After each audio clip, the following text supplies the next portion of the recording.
dia mbola fahaletrany miaraka amintsika ao anatin'izao fampahirezana foy izay efa mahazatra antsika izao a. Mila ny zavatra rehetra dia hivavaka isika. Jehovah-Andriamanitra iray, misaotranao hatrany izay satria tsy mitsahatra ianao fa mampahirana mandrakariva amin'ny alalan'ny teninao. Jereo ny sambatan'olona tsiraray avy manoloana ny ady sehatreha. Aza vela hifikitra amin'ity izao tontolo izao mandalo ity fa omeo fanantenana mba heritreritra ny fiainana mandrakizay mba hita fifaliana amin'ny tombonandro fahavelomana izay omenao tsiraray avy. Tsy adinona ihany koa ny mitondra mavaka ny firenena izay mandalo toy zavatra sarotra. Toko sy mino fa miditra antsehatra mandrakariva ianao mba hitondra vahaolana.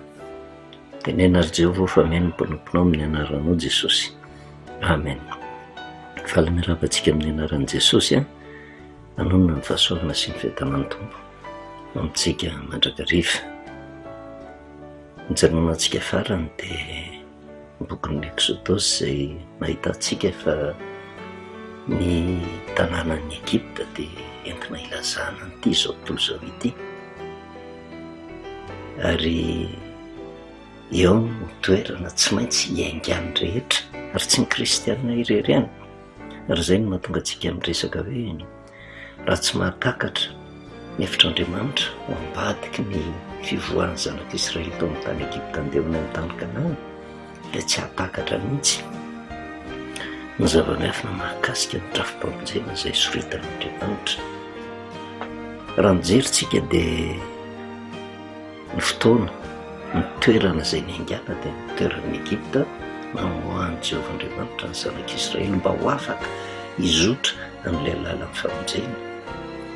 Ilay tany Kanana izay nampilantenan'i Jehovah, izay no tandindro ny fiainana mandrakizay.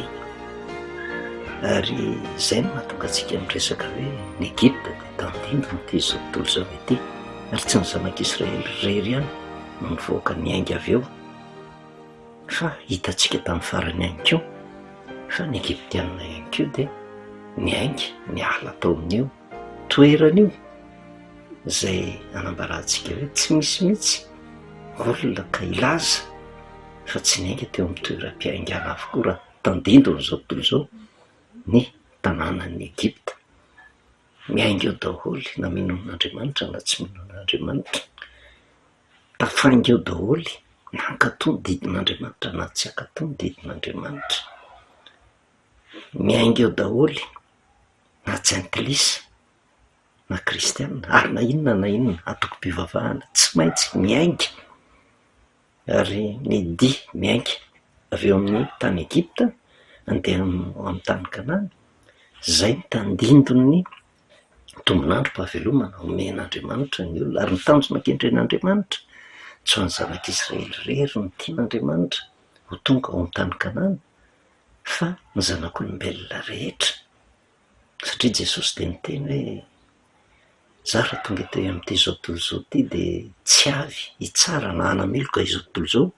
fa mba hamonjy izao tontolo izao. Izany hoe nitanjona an-kendren'Andriamanitra izany amin'ny alalan'ny zanak'Israely mba hahatonga an'izay tsy mahalala mba hanaradia ny zanak'Israely ka hizotra ho any amin'ilay tany Kanana. Kanefa tsy tafiditra ao amin'ny tany Kanana raha tsy misy lalana nizorana teo izay nisoritan'i Jehovah-Andriamanitra miainga avy eo amin'ny tany Egypta para-pahatonga eo amin'ny tany Kanana. Raha jerevana ny zava-panahy anatin'izay dia ity izao tontolo izao ity no Egypta rangizabe. Miainga avy eto daholo tsika dia ny tombonandro fahavelomana izay omen'Andriamanitra antsika no lalan-davitra izay izorana, izay tsy maintsy miafara ny fahafatesana. Ary eo ambadika ny fahafatesana dia eo no mampatahotra indrindra satria ny zavatra mitranga tsy maintsy mitsangana daholy, na olon-dratsy na olona tsara, na mino an'Andriamanitra na tsy mino an'Andriamanitra, na ny tsara fanahy na ny ratsy fanahy. Araka ny Jaonina toko 5 dia ny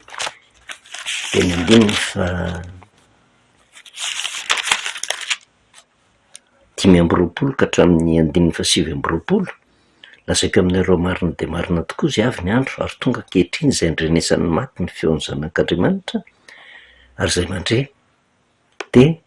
ho velona ozy fa taka ny ray manana fiainana ho azy de tahak'izany koa ny zanaka nomeny anana fiainana ho azy ary nomeny fahefana hitsara izy satria zanak'olona. Azagaga amin'izany ozy fa avy ny andro zay ndrenesan'ny olona rehetra ny ampasana ny feony de voaka izy zay nanao ny tsara ho any amin'ny fitsanganana ny fiainana fa zay manao ny ratsy kosa de ho any amin'ny fitsanganana ny fahamelohana. Misy toerana roa kay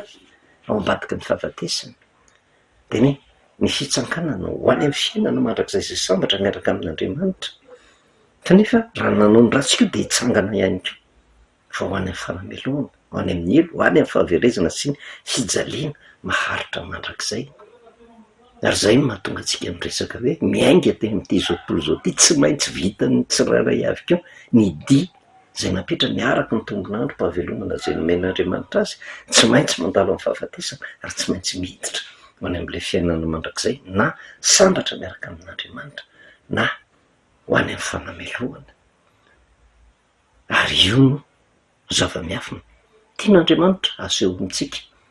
satria raha ny zavatra nisy taty amin'ny bokin'ny Exodosy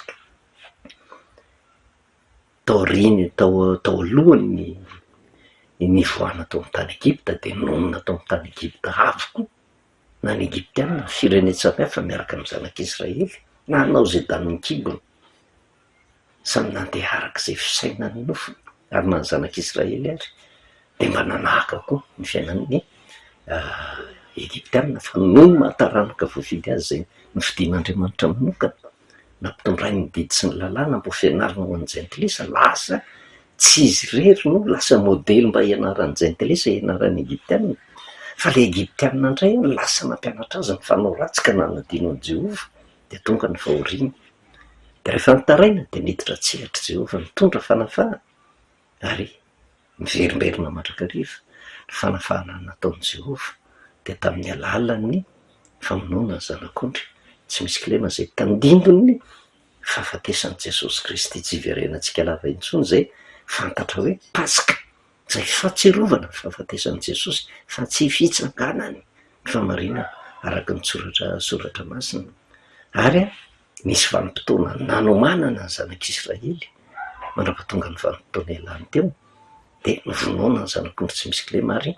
ny faefatra amby folo volana Nisanina no fiatombohan'ny dia miainga tao amin'ny tany Egipta andeha ho any amin'ny tany Kanana zay tandindony fanafahana ataon'Andriamanitra koa ho any zanak'olombelona rehetra eto amin'ity zao tontolo zao ty zay nitoetra ao anatin'ny ota de mila manaiky mitoro-marika avy amin'Andriamanitra de ny tandindony fiaingana de ny fanekena ny Pasika ny faefatra amby folo volana Nisanina zay le resahantsika hoe tsara fiaingana fa tsy tara fiaingana de mizotra amin'ny lalina zay soritan'i Jehova de tafavoaka ny zanak'Israely araka ny resahantsika hoe maty ny zanak'ondry tsy misy kilema, maty Jesosy Kristy fa tsy mbola voavonjy ny olona fa zay fahafatesan'izay de mitondra fanafahana ka nanomezana ny lalana zay zorana ho amin'ny fambojena ohatrany misy fifangaron-javatra. Maty Jesosy afaka zao tontolo zao midikany afaka manao zay tiany atao de zahan'Andriamanitra mandritra ny tombonandro mpahavelomana hoe mizotra am'le baiko napetraka Andriamanitra milohan'ny hafatesany hoe mba azahoana ny famonjena fa afaka fotsiny fa tsy mbola voavonjy fa natoro ny lalana mba azahoana famonjena de raha manaiky ny toromarika avy amin'Andriamanitra de hovonjena. Misy ny lalana mazava tsara voasorotr'Andriamanitra miainga amin'ny tany Egipta iny tsy afa-miala fa samy miainga avy eo daholo miainga avy ety amin'ity zao tontolo zao ty fa araka ny resahantsika hoe ny fitombohan'ny dia de tamin'ny faefatra amby folo volana Nisanina raha raisina ara-baky teny de eo miainga eo amin'le toerana voatendrin'i Jehova ialana teo tsy ho tamana teo satria toerany faratsy fa andeha ho any amin'le toerana tany tondra dronosy tantely miainga eto amin'ity zao tontolo zao ty fa tsy ho tamana ka hanorona ny finoana amin'izao tontolo zao ho levina de ny tombonandro mpahavelomana zay omen'Andriamanitra atsika raha maka tony teniny de mizotra ho any amin'le kanana lanitra de ny fiainana mandrak'izay de miainga ny zanak'Israely araky ny toromarika zay nomen'i Jehova ary ny tanjona ankendreny ho any amin'ny tany Kanana na de tsy mbola hitany zanak'Israely ary zany de andeha ho any fa manaraka fotsiny ny toromarika avy amin'Andriamanitra de nizotra ny zanak'Israely ka saingy ny Egyptianina tamin'io misy loza tsy iverenantsika intsony raha tonga azy naniry mihitsy ny zanak'Israely mba hate kanefa rehefa lasa ny zanak'Israely de reto Egyptianina reto araka ny resantsika tamin'ny farany de nitandindron'ireo olona zay tsy mino an' Jehova, tandindron'ny olona zay tsy te hanaraka ny sitrapon'Andriamanitra kanefa tandindrony koa ny kristianina zay tohotra mitonona manana an' Jehova Andriamanina fa tsy manaiky ny toromarika zay napetraky Jehova ary hita taratra zany satria toe-javatra misy raha ny fiaingana fotsiny raha mijeritsika ny Paska de ny Paska araky ny soratra masina fahafatezan'i Jesosy kanefa ny akamaroany kristianina de mankalaza ny Paska zay tandindro ny fitsanganana zay mbola aza hoentsika hoe raha iresaka ny fitsanganan'i Jesosy inona indray mifampivavahana misy fandraika ho am'izany fa tsy Paska mihitsy, tsy Paska mihitsy satria ny Paska famonoana ny zanak'ondry niainga tamin'ny 7 volana Nisanina zanak'Israely ary io koa hoe ny toeram-piaingana zao tontolo zao ary ny mamaritra zay fiaingana zay de ny fahafantarana ny zava-miafina mahakasika ny Paska amin'ny 7 volana Nisanina rehefa lasa ny zanak'Israely taitra koa ny Egyptianina zay verenantsika hoe ny toeram-piaingana de tao amin'ny tany Egypta fa ny zavatra misy fotsiny nefa de zao lasa meloa zanak'Israely zay niresantsika hoe tsy misy mihitsy zany fitandremana ny Paska ka lasa meloa ny 7 volana Nisanina tsy misy mihitsy fiaingana tafainga meloa ny zanak'Israely fa tsy maintsy ny zanak'Israely no miainga meloa ary manaraka ny lalina soritan'Andriamanitra fa ny fiaingana rehetra avy eo amin'io tany Egypta io de tsy maintsy na izy tsara fiaingana tahaka ny zanak'Israely na tara fiaingana fa ny Egyptianina zay tandindrony jaintilisa amin'ny lafiny anankiray tandindrony kristianina tsy manaiky ny sitrapon'Andriamanitra de raisina tahaka andreto Egyptianina reto zay nitanjona ankendreny tsy ho any amin'ny tany Kanana ary hita taratra zany fa ny Egyptianina raha iverenantsika vakina ny 15 amin'ny Exodosy 17 ary nisy nanambara tamin'ny mpanjakan'ny Egypta fa efa nandositra ny olona sy de niova ny fony Farao sy ny mpanompony ny amin'ny olona ka de hoy izy inona zao nataontsika izao no nandefa ny Israely niala tamin'ny fanompoana antsika isika de nasainy nofehezina tamin'ny kalesy ny soavaly sady nitondra ny vokany anaraka azy izy ary nitondra kalesy eninjato voafantana sy ny kalesy ny Egyptianina rehetra izy zay samy misy mpiady avy izy rehetra ary Jehova nanamafy ny fony Farao mpanjakan'ny Egypta ka nanenjika ny zanak'Israely izy na de tamin'ny tanàna avo aza no nivoahany 17 ko nanenjika azy ny Egyptianina de ny soavaly rehetra nitarika ny kalesy ny Farao sy ny soavaly fitainginy ary miaramilany ka natratra azy ny toby teo amoron-dranomasina teo anilan'ny mpiahirota tandrify ny Balazefona zany hoe miainga tara fiaingana efa lasa ny zanak'Israely de tapitapika eo mieritreritra indray ary naninona ny navelana andeha de miainga koa de raha ny fijery azy lavitra raha ny fijery azy ivelany de ny zavatra hitatsika de zao niala tao amin'ny tany Egypta ny zanak'Israely tapa-kevitra koa ny Egyptianina fa tsy tam'le 7 volana Nisanina izy niainga fa tara fiaingana de tapa-kevitra koa izy niainga fa tsy mitovy ny tanjona ankendreny ny zanak'Israely ny tanjona andehany amin'ny tany Kanana reto Egyptianina reto ny tanjona hanenjika ny zanak'Israely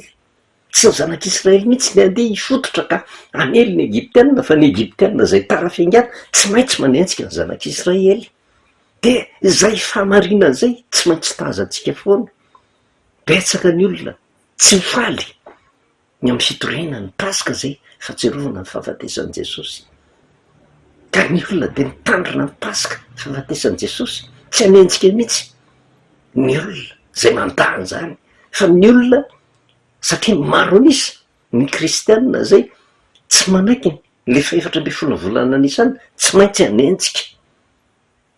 io lasa meloa io zay tandindro ny zanak'Israely tafainga tao de tonga nanenjika izy de nanenjika inona ny zavatra mitranga no taintaina ihany ange ny zanak'Israely teo anatrehan'izay manoloana ny fanenjehany, kanefa nitoky izay finomen'Andriamanitra satria ho hitantsika hoe manahoana ny fifarany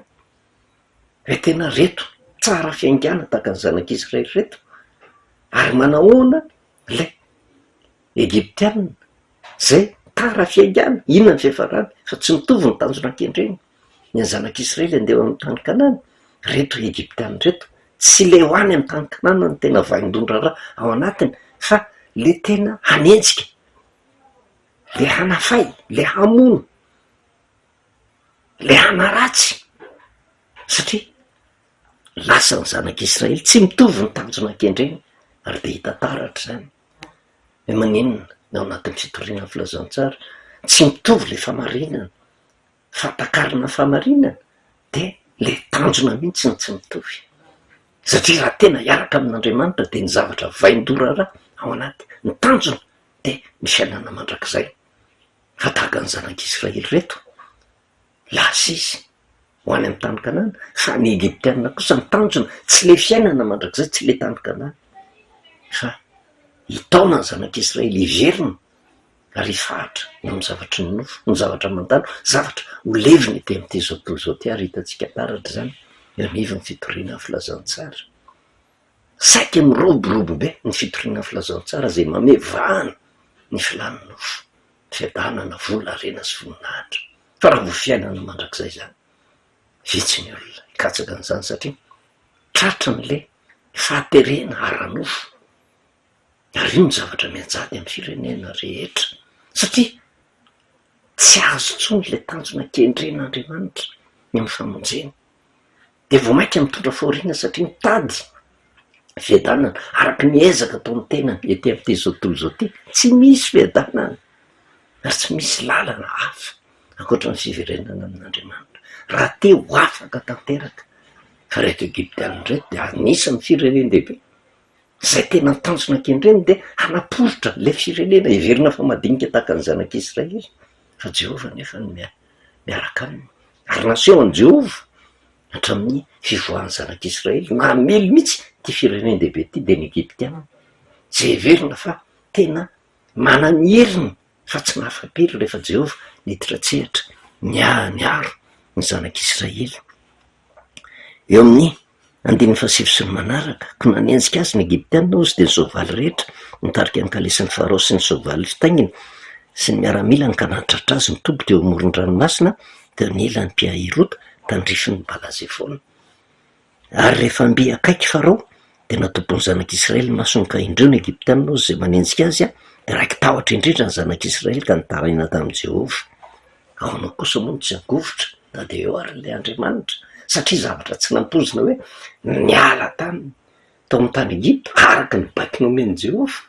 Ary io no mahadiso hevitra ny olona hoe indraindray ny olona mieritreritra fa rehefa miaraka amin'Andriamanitra de mikolamy taminy. Fa zavatra tsy nampoziny zanak'Israely, Jehova no teny tamintsika nanafaka antsika tao amin'ny tany Egipta, fa maninona indray mbola misy fahavalo manenjika. De natonga azy eo nitarainy, ary tsy vitan'izay fotsiny, ary ho koa izy tamin'ny Mosisy moa tsy nisy fazana fa tany Egipta no nentinao faty aty anefitra izay, nahoana no nanao zany taminay ianao ka nitondra anay nivoaka avy tany amin'ny tany Egipta. Jehova ny teny nolazainay taminao fony tany amin'ny tany Egipta hoe aoka zay fa velao ihany zay hanompo ny Egyptianina, fa leonay manompo ny Egyptianina. Zay faty aty anefitra. Lasa tratra ny fakapana le zanak'Israely satria le Egyptianina, le fiverenana any amin'ny tany Egipta de fiverenana hifikitra amin'le ty zao tontolo zao ty fiainota sy faratsiana, le fanadonona an'Andriamanitra. Ka rehefa sendra ny toe-javatra sarotra ohatrany tsy mety amin'le zanak'Israely na de nividian'Andriamanitra fa aleo indray zay hiverina amin'le fiainana mahazatra. Ary zay ny tanjona an-kendren'ny Egyptianina, hisintona zanak'Israely mba ho tonga amin'ny fiangonana hiverina ho any amin'ny tany Egipta raha ny tena marina, fa tsy de hamono loatra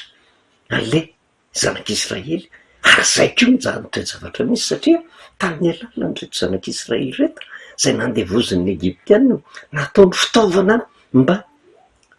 tena hampanakarena azy, mba hanomezana fahafaham-po zay sitrapo. Ary zay foana ny zavatra kendreny ny firenen'dehibe manoloana ny firenena madinika, ny ampiasa azy, ny anandevo azy ary miangalatra ny arenany mandrakariva ka rehefa tsy miaraka amin'Andriamanitra de tratra ny foana fa ny lalana tokana afahana ho afaka eo ambany vahony firenendehibe ny fiverenana am' Jehova kanefa Jehova mahafantatra ny zanak'Israely fa teo anatrehan'izany izy de nyteny ny 1:17 aroa Mosesy tamin'ny olona aza matahotra ianareo sy mijanona fa ho hitanareo famonjeny Jehova zay ataony ho anareo anio fa ny Egiptianina zay hitanareo anio de tsy hitanareo intsony mandrakizay fa Jehova hiady anareo fa ianareo kosa ngeny rehefa miakina amin'Andriamanitra de an' Jehova ny ady fa nitanjona kendreny Jehova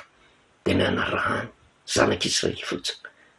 ny baiko izay nomen'Andriamanitra fa ny amely ny fahavalo manenjika ny zanak'Israely anjaran'i Jehova zany ary eo de efa milaza sady araka nyresantsika hoe vo niainga tsara fiainganany zanak'Israely de nanaraka ny sitrapon'Andriamanitra tara fiainganany Egiptianina fa raha ny fijery azy ivelany